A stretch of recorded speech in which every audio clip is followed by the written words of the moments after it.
Well, the kids are back in school, but that doesn't mean that they can just eat whatever they want. Nutritionist Dr. Laura Christoph is here to show us how we can eat healthier and our kids can eat healthier without giving up the taste they love. I was just going to say Dr. Hutchinson, Dr. Christoph, you got married. Congratulations. I did. Thanks so much. It's going to take me a while to get used to the new name, but I love it. That's fine. All Thank right. you. So here we go to the healthy lunches. We're going to start with drinks. What are the best options to choose for your kids and you as well? Well, when we're thinking about drinks, it's really easy to overconsume calories without getting full on drinks. So you want to go for a really nutrient-dense option, or water, which is calorie-free and, and will satisfy hydration. Now, the pediatrician told me that juice is just as bad as soda to give to your kids. What do you want to make sure that you look for on the label to make sure you're giving them the right option? Right, so juice and soda always have around the same number of calories, which means they have around the same amount of sugar. So when you're looking for juices, you want to make sure that to have the most nutrient-dense version of a juice possible, that you're getting 100% fruit juice. Then you get all the vitamin C, the vitamin A, the potassium that comes with oranges or cherries or apples or whatever fruit juice that you're picking. So 100%. And what about like flavored water? Is that good as well? Yeah, flavored water is fine. A lot of flavored waters have some artificial sweeteners in them, which, some people are against, some people it doesn't settle well with their stomach, but it is a good way to have a lower calorie choice and, not waste the sugars on a drink that don't fill you up. Exactly. And then you also have here this is coconut milk. Yeah, this is coconut milk. So any milk that you choose, just make sure that you're having a milk that, doesn't have any added sugar in it. A lot of the soy and coconut and almond milk have some sugar added to make it taste good. So just make sure if you're choosing a coconut milk or a regular milk or an almond milk that you're having the kind that's not chocolate or vanilla flavored, or take into account that the chocolate or the vanilla is going to add some sugar. So just make that part of the sugar in your lunch. Right, so that you're not giving them that everything you give them doesn't all have sugar. Right. You want them. And I always like to save added sugar for dessert. That's where it's fun. Yes, right. You gotta have dessert. That's the best part, right? All right, now moving on from the drinks to the snacks. Some great options for snacks. We'll start here with the veggie salad here. Yeah, so I just mixed a bunch of veggies together. The real key with the veggies is to get as colorful as possible. So having just baby carrots in the lunch every day is easy and a great option, but things like tomatoes, things like peppers, things like spinach, they all have a lot different nutritional value. So if you can mix it up and make it as colorful as possible, that's a really great choice. Yes, and little fun shapes like this, so kids can do this at the lunch table. Yes. Right, with their friends. That looks like a fun game. Yeah, right. I'm having fun with it. Okay, then moving on from veggies, which is also a good snack for mom and dad to bring to work too. Oh, definitely. Yogurt. Now there's all different kinds of yogurt. There's Greek yogurt, plain, non-fat, what is the best option in terms of nutrition? So I would say the best option in terms of nutrition is a plain Greek yogurt. Greek yogurt has more protein than regular yogurt, and plain yogurt has less sugar than regular yogurt. But, if you choose the fruit on the bottom yogurt, there's still calcium in there. You're still feeding your child something healthy. You just want to make sure, again, that you count that in the added sugar allowance of the meal. Okay, so plain is really optimal. Okay. Yep. And then here there's the goldfish, Yes. which all kids like. Parents do too.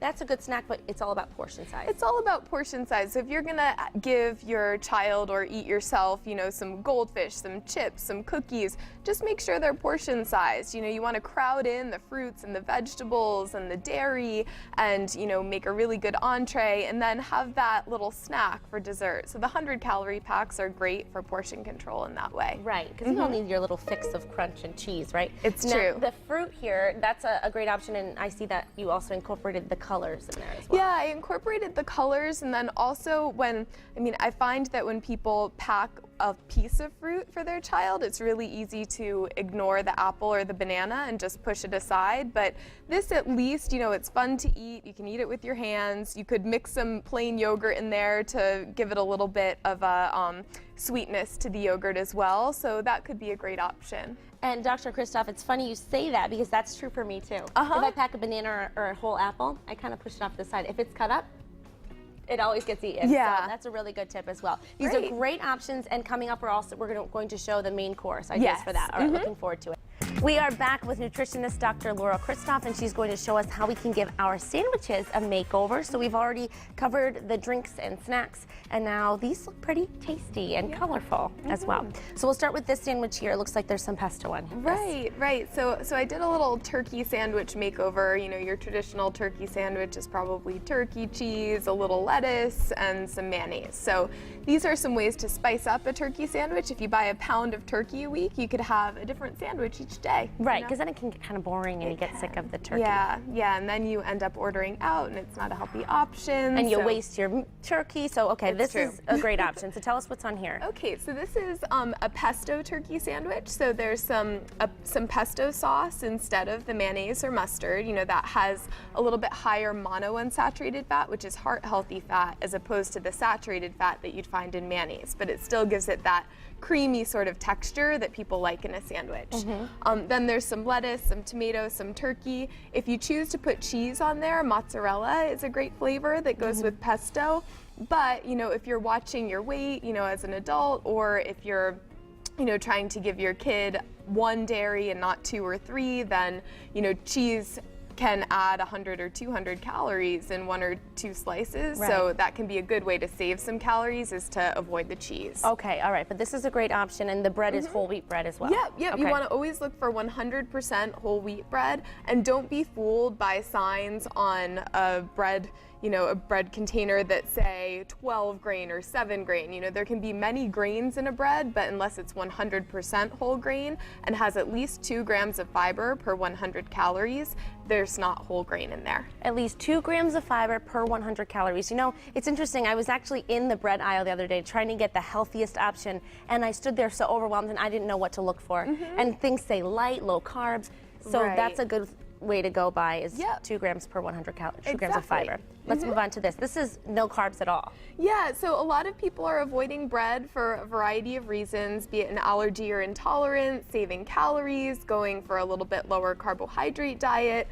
So you can actually make little lettuce cups. A lot of times Boston Bib lettuce is good for this because it folds nicely. So this is just little lettuce cups with 2 roll-ups of turkey in there. They can roll up nicely, you know, into a little sandwich bag as well. And then I put a few slices of apples in there for some extra flavor, and there's a little bit of mustard on the bottom for some flavor too. Really? That looks really tasty. Easy to do, looks pretty, and doesn't cost a lot of money. No, it's true. All right, now what's on this sandwich here? Dr. Okay, Christoph? so this is our little fall harvest sandwich here. So we have some sprouts for fiber, we have some lettuce, we have, for a little bit of sweetness and crispness, a few slices of apples, and then I put a mustard on there. Any grain mustard is fine. You know, mustard adds a lot of flavor without many calories.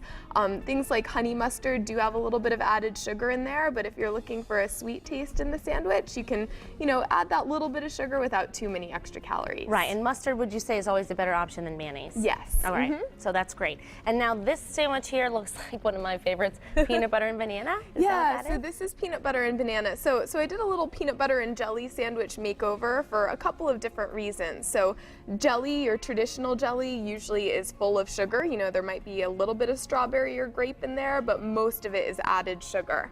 And then when we look at peanut butters, a lot of different peanut butters have added sugar as well. So if you're looking for a peanut butter, go for a peanut butter that just has peanuts as the ingredients.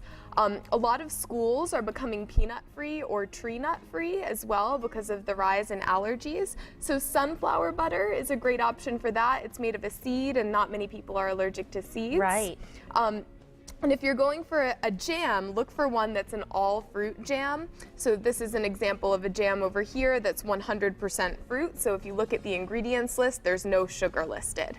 And then lastly, you know, for an even healthier option, go for a whole fruit. You know, slice up some bananas and put it on the sandwich, and then you have a nice peanut butter and banana sandwich. You get the sweet, you get the protein, and you can do a little makeover for your traditional PB&J. What a good idea. And also, it's good to know that you can get the seed butter if you can't have the nut butters. So that makes sure that your kid can still get the protein without having to have the peanut butter. Yep.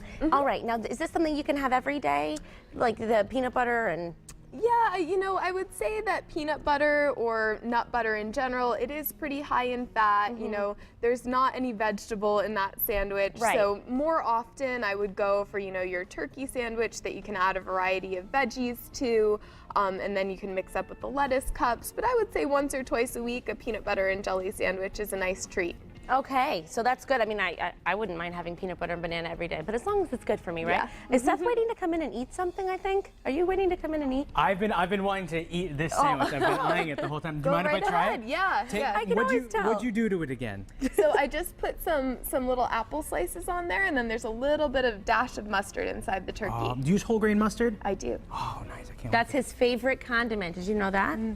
Take a bite of that. And you make your own pesto. I do. Can you give a little, how is it? Oh, so great. good. No carbs, it's good for you. I'm gonna use this for A lunch. little quick run through of how you make your pesto. Yep, so I use a blender, and I just take, a handful of basil from my garden and then mix it with a couple tablespoons of olive oil, a couple tablespoons of pine nuts, and then just press go on the blender, and you can make about a cup of pesto that way. Most people add Parmesan cheese. I feel like it tastes pretty good without the Parmesan cheese, but sometimes I'll, if I'm making pasta or something, I'd put the Parmesan cheese in there too. Yes. Oh, that sounds so good. Fresh pesto. I gotta get my act together. We'll get cooking. We'll Get get a cooking herb together. garden, and you just bring a toothbrush and toothpaste to work if you don't already. And floss. Floss, because if you smile, you may have some of that in your teeth. It's right? true. And you don't want anyone to feel awkward No. looking at your teeth. For the record, if I ever have anything in my teeth, let me know, please. Write me an email or something. Well, I'll let you know. Yeah, Trust you me, will. I'll always let you know. Dr. Christoph, you always have such great tips. Thank you very much for being here. pleasure having Everyone you. can give their kids' lunchboxes a makeover, a healthy makeover.